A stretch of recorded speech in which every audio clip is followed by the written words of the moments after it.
What's going on, guys? Welcome back to a full workout vlog. It's been some time since I've posted a long form YouTube video, and what can I say? I'm sorry. Life happens, and it's been happening. And so this is my attempt at resurrecting my YouTube channel, the long form stuff, and that looks like a full workout vlog where I give you my pre-workout meal. I run you through the entire session. Today is a lat focused pull day where I'm going to be targeting my lats, obviously, and then moving into hitting some biceps at the end of that. I'm going to walk you through everything I'm doing, the reason why I'm doing it, give you tips, tricks, cues to help you make sure that you're executing movements properly.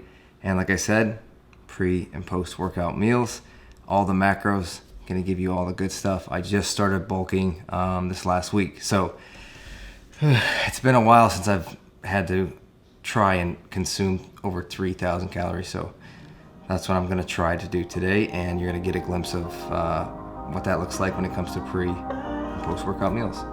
So let's make some food.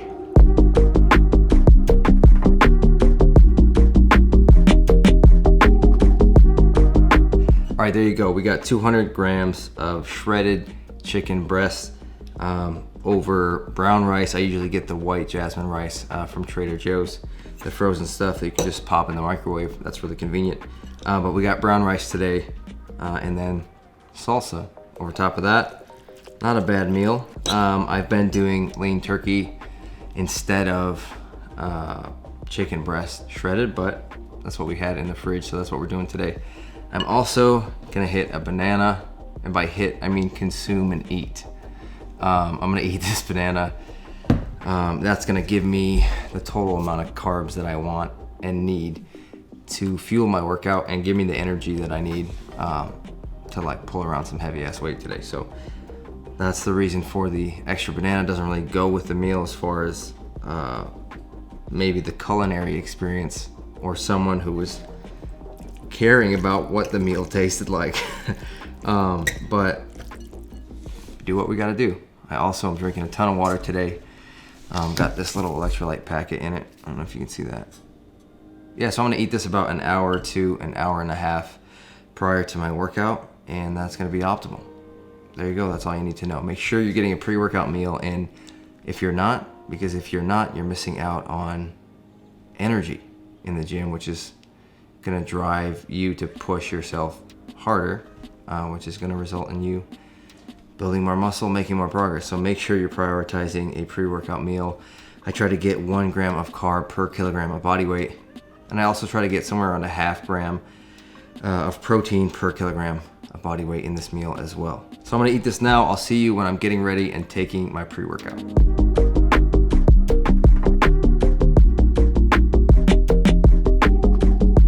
All right, so I got my pre-workout mixed up, ready to head to the gym. Gonna consume this 20 minutes before my first working set.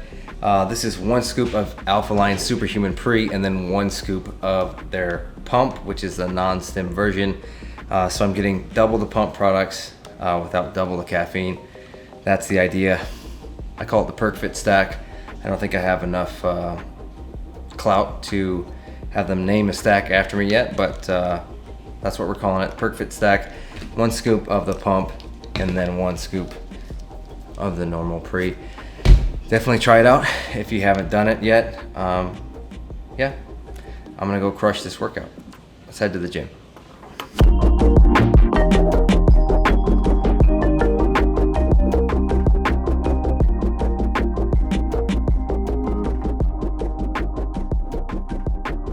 All right, jumping right into it, I'm gonna start this lat focused back day with a chest supported low row machine. If you have access to this machine, you gotta prioritize this.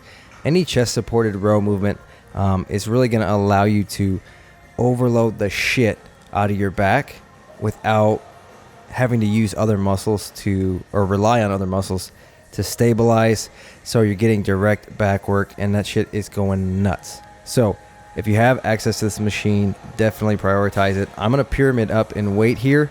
I'm gonna get a nice little lat stretch on either side here after my first or second warm-up set, and then I'm ready. Set the seat height up pretty high here. and make sure that you are taking a neutral grip. You're grabbing that bar where your hands are going to be in a neutral grip position. That's going to make sure that we're biasing the lats here. And make sure that you keep your elbows tucked to your side.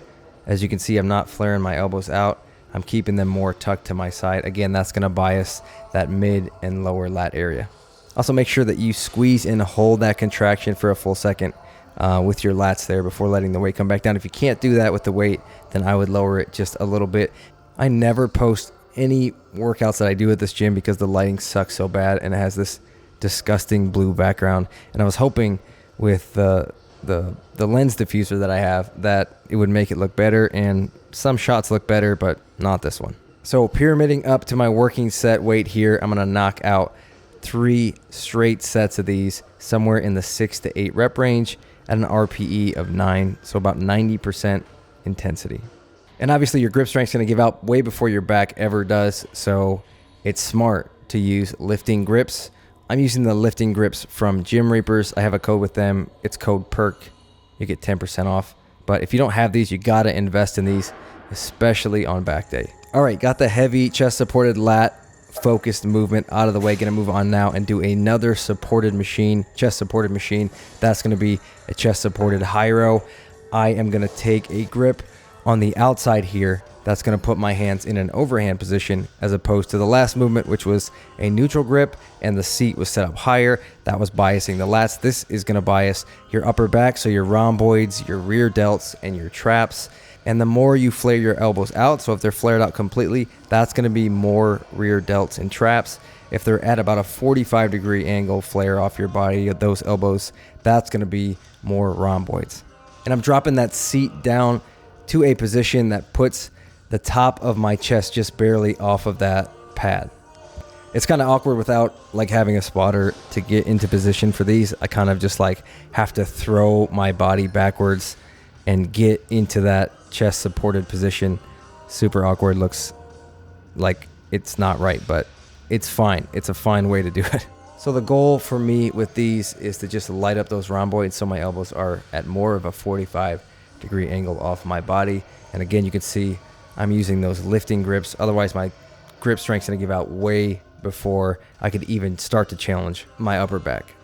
Hitting 2 to 3 hard sets of these in the 5 to 9 rep range. And again, that's going to be an RPE of 9, so maybe 1 rep left in the tank. Feeling pretty good at this point. My back is pumped up. I lit up both my lats and my upper back, specifically those rhomboids. And I'm going to move on now and hit a vertical pull and do these unilaterally, so one side at a time at this machine. Using a handle here, you can see I threw a D handle over this handle here. And that's because I'm trying to bias my lats with this, and that handle doesn't really offer a neutral grip or the neutral grip that I want for this movement.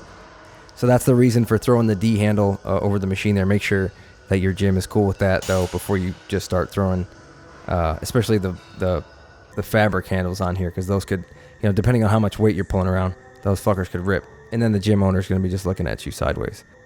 But again, opting for a chest supported movement here. You could do these kneeling at a normal cable machine, a high to low single or unilateral cable fly, but you're going to miss out on some of the stability of that chest support. So if you have access to this machine, definitely utilize this. I'm thinking about actively reaching up with that arm on the negative, doing that slowly and under control, making sure tension stays on that lat before driving my elbow down and back towards my hip.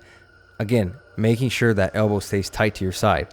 If it's flared out, we're not going to hit those lats as effectively. And I forgot to mention this, but this movement is going to target your mid and lower lats. If you have a muscle imbalance, unilateral movements are the way to go. That's going to help iron out that muscle imbalance. Just make sure that you start with your weak side when you do these. I'm going to say this over and over again, but make sure that you squeeze and hold that contraction at the bottom here with your lats. And as you're pulling down, instead of just pulling back towards your hip, think about actively driving that elbow down. Hitting 3 sets of these in the 10 to 15 rep range. All right, moving on from here, I'm going to hit an upper back focus pull down. Yes, that's something you can do. I know you guys have been looking at people at the lat pull down station and just judging them. And that's unfair because you don't know if they're trying to bias their upper back or their lats. And so that's going to change the way that you pull and your form. So before you start critiquing other people's form, make sure that you have an idea of the entire library of potential movements and focuses for those movements. Anyway, little rant there, but in order to bias my upper back a bit more, now listen, my lats are still going to get hit with these collaterally, but I am focusing on pulling with that upper back area, so my rhomboids, rear delts, and traps. And I'm going to do that by flaring my elbows out and leaning backwards. Combining that with pulling high, and that is a recipe for targeting that upper middle back area with a vertical pull. Yes, it's possible. Now you could also use an attachment that puts your hands in a neutral grip position. I would just make sure that it's at least shoulder width. Hitting 2 sets of these in the 10 to 15 rep range.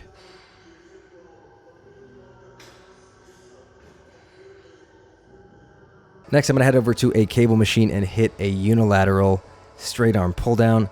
I told you I'm a big fan of unilateral movements. I find, especially with straight arm pull downs, keeping that arm tight to my side and allowing it to go back as far as I can. Sometimes you get limited by either a straight bar or the rope. You can only go back so far unless, of course, you're doing a double rope or a tricep rope, which I would recommend you use if you're going to do lat prayers or straight arm pull downs. Definitely would recommend a tricep rope or a double rope. That's just going to give you more range of motion and allow you to keep your elbows tighter to your side. Again, when we're trying to bias the lats, you got to keep those elbows tight to our sides.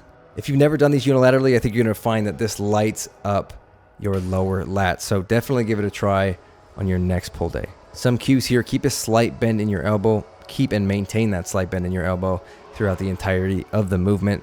If you keep your arms really straight and locked out, you're going to find that you feel it more in your triceps. So keep a slight bend in that elbow and just sort of lock your arm into place there. Like that sucker's locked. It's not going to move. That elbow joint isn't going to move. That angle isn't going to change. And from there, pull down, but think about leading and driving with that elbow back towards your hips. Now, yeah, you should lean forward slightly on the negative here and go up as high as you can, but don't go up way over your head where you're going to lose tension on your lats. So go up to about parallel with the floor or a little bit higher, but make sure tension stays on those lats. If you start to lose tension up higher than that, then there's no point.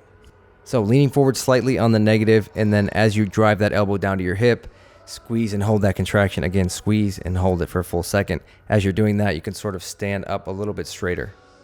Hitting 2 sets of these at as many reps as possible. And that's going to round out the back portion of this pull day. Going to finish this thing up with some biceps. So I'm heading over to the preacher curl, the machine preacher curl. Absolutely one of my favorite machines for targeting your biceps in the mid position. It's hitting both the long and short head in that mid position where your biceps are going to generate the most force. So right at that 90-degree mark or just a bit higher. If you were to just stand straight up and do these with a dumbbell, I also recommend those. That's a phenomenal movement.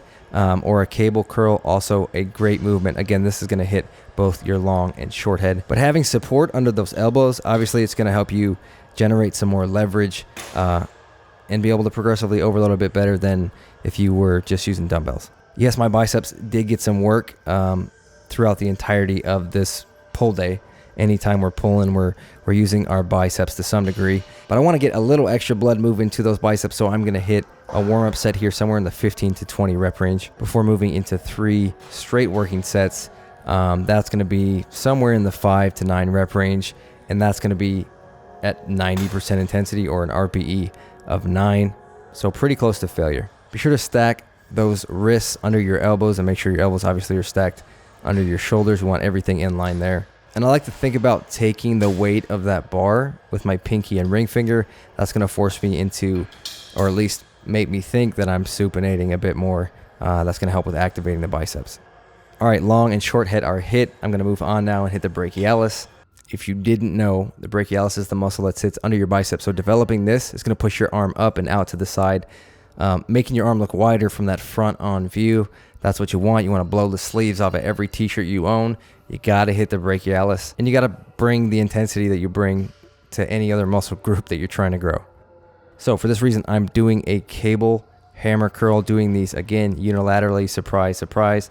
Now you can't do this on every machine, but if you have a cable machine where you can anchor your elbow into the bar of the machine. That's going to give you a little bit more leverage to curl with. Now you could use a partial rope attachment, or you could take a D handle and sort of flip it sideways. But either way, you need to have your hands in a neutral grip position. So thumbs pointing towards the ceiling. We're going to start with our palms facing our thighs, but as you curl up, that's going to become, it's a neutral grip position the entire time, but it's going to become a true neutral grip position where your thumbs pointing to the ceiling, thumbs up. Now the primary function of this muscle is to flex your elbow, so really focus on flexing that elbow and squeezing and holding again for a brief moment before letting the weight come down slowly and under control.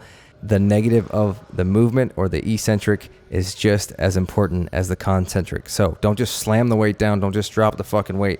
Slowly and under control, lower the weight down. If you can't do that, then lower the weight. That's your ego lifting at that point. I love you guys, but your ego lifting at that point. Hitting 3 hard sets of these, and I'm talking really hard sets of these. Again, hitting that RPE of 9, so maybe 1 rep left in reserve. Where's the forearm workout? Why aren't you hitting forearms? I don't hit forearms specifically. I don't need to personally. It's not a weak point for me. They get enough work from both back and biceps or this pull day. They're getting smoked just collaterally. So I don't train forearms on their own. But if they are a weak point for you, go for it. Train them. All right, finishing this workout up on the stair stepper. Again, I'm in a bulk, so the amount of cardio I'm doing is slowly coming down. This is going to be around a 15-minute session, and I'm reducing the amount of sessions I'm doing throughout the week. All right, guys, back home cooking my post-workout meal. That's going to look like lean turkey over some white rice with salsa on top of that. A little redundant today, but I don't care. That's what I got in the fridge, so that's what I'm cooking and eating. And if you're like me, you can eat the same meals over and over again. I'm notorious for doing that for like 6 months at a time, and then just one day I'm just like, nope, can't eat it anymore, and I'll have to switch to something else, switch to a different protein source, a different meal. Yeah, and my wife will stock up on stuff, and then one day I'm just like, no, I'm not eating that anymore. So I'm sure that's really annoying for her. But again, this is what I'm going to eat for my post-workout meal. I'll throw the macros up on the screen and a shot of that meal so you can see that. Yeah, thanks for joining me on this workout vlog, and I hope it was helpful. I hope it was informational and you enjoyed it, and I will see you on the next one.